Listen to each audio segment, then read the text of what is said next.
हरे कृष्ण कृष्ण कृष्ण हरे हरे, हरे राम राम राम हरे हरे। भक्तों, जैसे कि आप प्रतिदिन गीता का ज्ञान लेते हैं, गीता सुनते हैं, प्रभु की आप पर बड़ी कृपा है, उसी को हम कंटिन्यू करते हैं।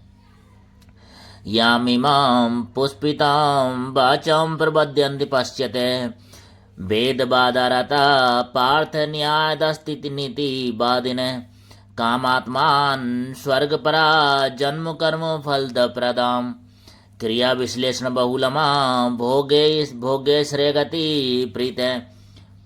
भगवान श्री कृष्ण अर्जुन से कहते हैं, अल्पज्ञानी मनुष्य वेदों के उन अलंकारिक शब्दों के प्रति अत्यधिक आसक्त रहते हैं जो स्वर्ग की प्राप्ति, अच्छे जन्म, शक्ति इत्यादि के लिए विविध सकाम कर्म करने की संस्तुति करते हैं। इंद्रिय इंद्रिय तृप्ति तथा ऐश्वर्य में जीवन की अभिलाषा के कारण वे कहते हैं कि इससे बढ़कर और कुछ नहीं। अर्थात साधारणतः सब लोग अत्यंत बुद्धिमान नहीं होते और वे अज्ञान के कारण वेदों के कर्मकांड भाग में बताए गए सकाम कर्मों के प्रति अत्यधिक आसक्त रहते हैं।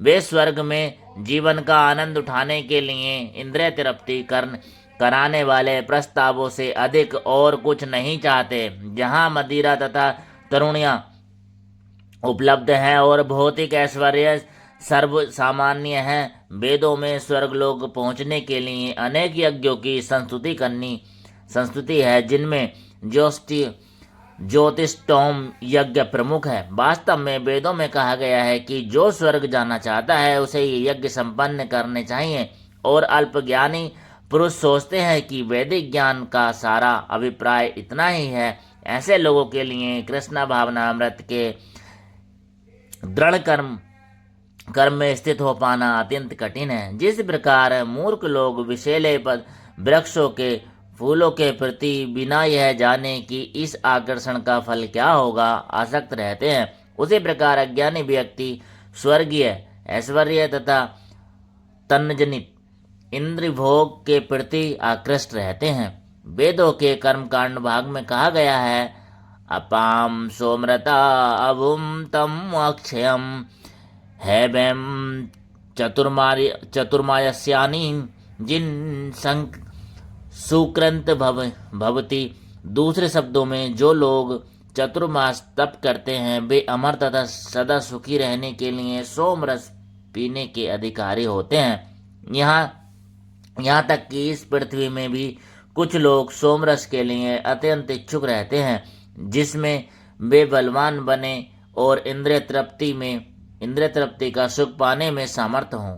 ऐसे लोगों को भगवान से मुक्ति का कोई श्रद्धा नहीं होती और वो वैदिक यज्ञों की भड़क में विशेष आसक्त रहते हैं। वे सामान्यतः विषयी होते हैं और जीवन में स्वर्गिक आनंद के अतिरिक्त और कुछ नहीं चाहते। कहा जाता है कि स्वर्ग में नंद कानन नामक अनेक उत्थान हैं, जिनमें देवी सुंदरी स्त्रियां का संग तथा प्रचुर मात्रा में सोमरस उपलब्ध रहता है। ऐसा शारीरिक सुख निसंदेह विषयी है। अतः यह लोग वे हैं जो भौतिक जगत के स्वामी बनकर ऐसे भौतिक अस्थायी सुख की प्राप्ति प्रति आसक्त हैं। भोग ऐश्वर्य प्रसक्तानां तया अपहर्यता चेतसाम व्यवसाय आत्मिका बुद्धि समाधो न वेद्यते।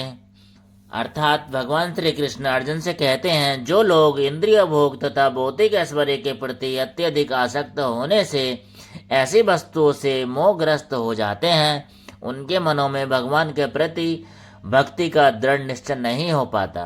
अर्थात समाधि का अर्थ है स्थिर मन। वैदिक शब्दकोश निरुक्ति के अनुसार समयज्ञ अध्ययते स्मित्र मत तुवयाध्यायम। जब मन आत्मा को समझने में स्थिर रहता है तो उसे समाधि कहते हैं। जो लोग इंद्रिय भोग में रुचि रखते हैं अथवा जो ऐसी क्षणिक वस्तुओं से मोहग्रस्त हैं, उनके लिए समाधि कभी भी संभव नहीं है। माया के चक्कर में पड़कर वे न्यूनाधिक पतन को प्राप्त होते हैं। त्रिगुणीय विषया वेदान निस्त्रेण गुणीय भवार्जुन निर्द्वंदो नित्य सत्योस्थ्यो निर्योग गच्छेम आत्मान। अर्थात वेदों में मुख्यतः प्रकृति के 3 गुणों का वर्णन हुआ है। हे अर्जुन, इन तीनों गुणों से ऊपर उठो, ऐसा भगवान श्री कृष्ण अर्जुन से कहते हैं।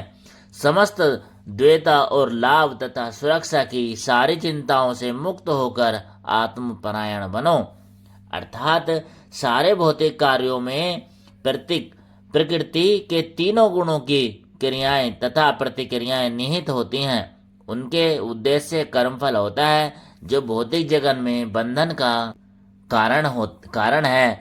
वेदों में मुख्यतः सकाम कर्मों का वर्णन है जिससे सामान्य जन क्रम से इंद्रिय तृप्ति के क्षेत्र से उठकर आध्यात्मिक धरातल तक पहुंच सकें। कृष्ण अपने शिष्य तथा मित्र के रूप में अर्जुन को सलाह देते हैं कि वह वेदांत दर्शन के आध्यात्मिक पद पर ऊपर उठे, जिसका प्रारंभ ब्रह्म जिज्ञासा तथा परम आध्यात्मिकता पर प्रश्नों से होता है। इस भौतिक जगत के सारे प्राणी अपने अस्तित्व के लिए कठिन संघर्ष करते रहते हैं। उनके लिए भगवान ने इस भौतिक जगत की सृष्टि करने के पश्चात वैदिक ज्ञान प्राप्त किया, जो जीवन यापन तथा वह बंधन से छूटने का उपदेश देता है। जब इंद्रिय तृप्ति के कार्य तथा यथा कर्म कांड समाप्त हो जाते हैं तो उपनिषदों के रूप में भगवत साक्षात्कार का अवसर प्रदान किया जाता है। ये उपनिषद विभिन्न वेदों के अंश हैं। उसी प्रकार जैसे भगवत गीता पंचम वेद महाभारत का एक अंग है, उपनिषदों से आध्यात्मिक जीवन का शुभारंभ होता है। जब तक भौतिक शरीर का अस्तित्व है तब तक भौतिक गुणों की प्रतिक्रियाएं होती रहती हैं। मनुष्य को चाहिए कि सुख दुख या शीत ग्रीष्म जैसी द्वैतताओं को सहन करना सीखो और इस प्रकार हानि तथा लाभ की चिंता से मुक्त हो जाए। जब मनुष्य कृष्ण की इच्छा पर पूर्णतः आश्रित रहता है तो यह दिव्य अवस्था प्राप्त होती है। यावानर्थ उदपाने सर्वते संप्लुदोत्के तावान विश्रु वेदेषु ब्राह्मणस्य विजानते। ऐसे छोटे से कूप का सारा कार्य एक विशाल जलाशय से तुरंत पूरा हो जाता है। इसी प्रकार वेदों के आंतरिक तात्पर्य जानने वालों को उनके सारे प्रयोजन सिद्ध हो जाते हैं। अर्थात वेदों के कर्मकांड विभाग में वर्णित अनुष्ठानों एवं यज्ञों का ध्येय आत्मा साक्षात्कार के क्रमिक विकास को प्रोत्साहित करना है और आत्म साक्षात्कार का ध्येय भगवद गीता के 15वें अध्याय में इस प्रकार स्पष्ट किया गया है। वेद अध्ययन का ध्येय जगत के आदि कारण भगवान कृष्ण को जानना है। अतः आत्म साक्षात्कार का अर्थ है कृष्ण को तथा उनके साथ अपने शाश्वत संबंध को समझना। कृष्ण के साथ जीवों के संबंध का भी उल्लेख भगवद गीता के 15वें अध्याय में ही हुआ है। जीवात्माएं भगवान के अंश रूप स्वरूप हैं। अतः प्रत्येक जीव द्वारा कृष्ण भावना अमृत को जागृत करना है। वैदिक ज्ञान की सर्वोच्च पूर्व अवस्था है। श्रीमद् भागवत में इसकी पुष्टि इस प्रकार हुई। अहोबत स्रवचोतो गरियान यजिहाग्रे वर्तते नाम तुभ्यम ते पुष्टपस्ते जुहुब स्त्रियोरार्या ब्रह्मानुरचनाम ग्रंथीयते। हे प्रभु, आपके पवित्र नाम का जाप करने वाला भले ही चांडाल जैसे निम्न परिवार में क्यों न उत्पन्न हुआ हो, किंतु वह आत्म साक्षात्कार के सर्वोच्च पद पर स्थिर होता है। ऐसे व्यक्ति अवश्य ही वैदिक अनुष्ठानों के अनुसार सारी तपस्याएं संपन्न किया होता है और अनेक बार तीर्थ स्थानों में स्नान करके वेदों का अध्ययन किए होता है। ऐसा व्यक्ति आर्य कुल में सर्वश्रेष्ठ माना जाता है। अतः मनुष्य को इतना बुद्धिमान होना ही चाहिए कि केवल अनुष्ठानों के प्रति आसक्त न रहकर वेदों के उद्देश्य को समझने और अधिक इंद्रिय तृप्ति के लिए ही स्वर्गलोक जाने की कामना न करे।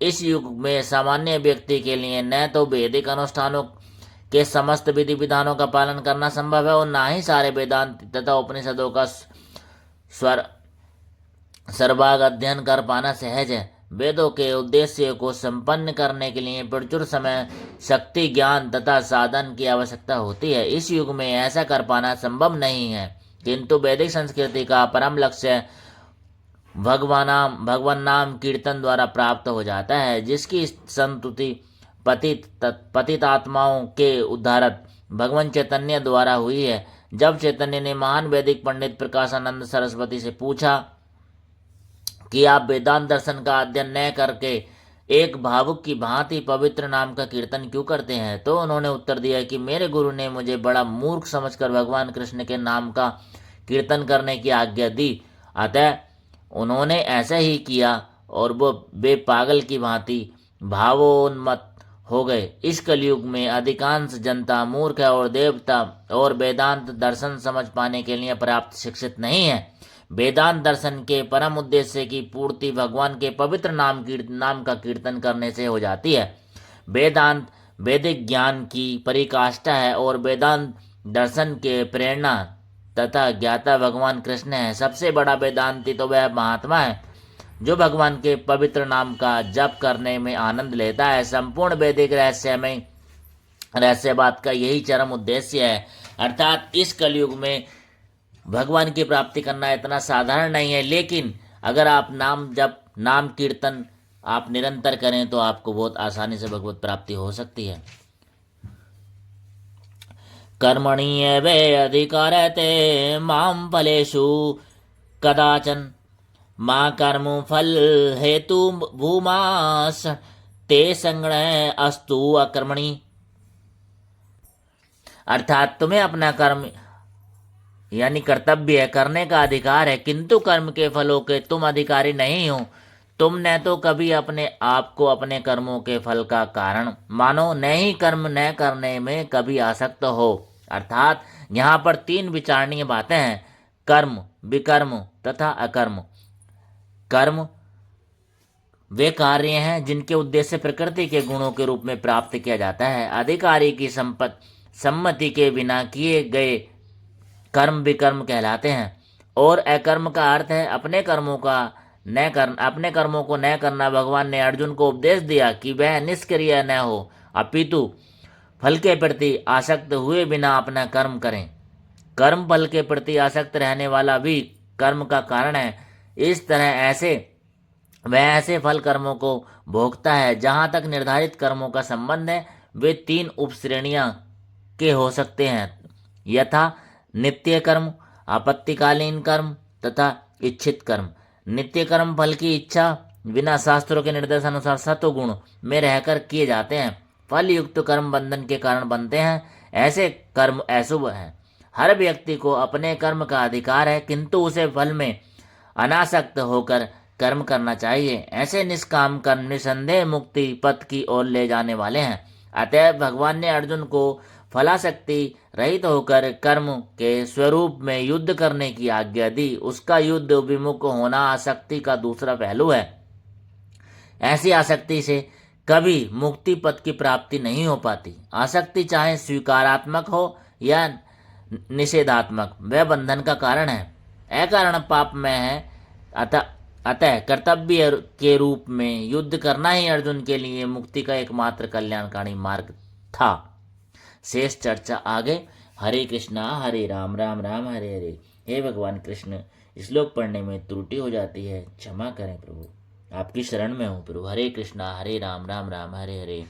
मित्रों, चैनल को सब्सक्राइब कर लें, वीडियो को लाइक कमेंट शेयर कर देना। आपको पूरी भगवत गीता इसी चैनल पर सुनने को मिलेगी। धन्यवाद।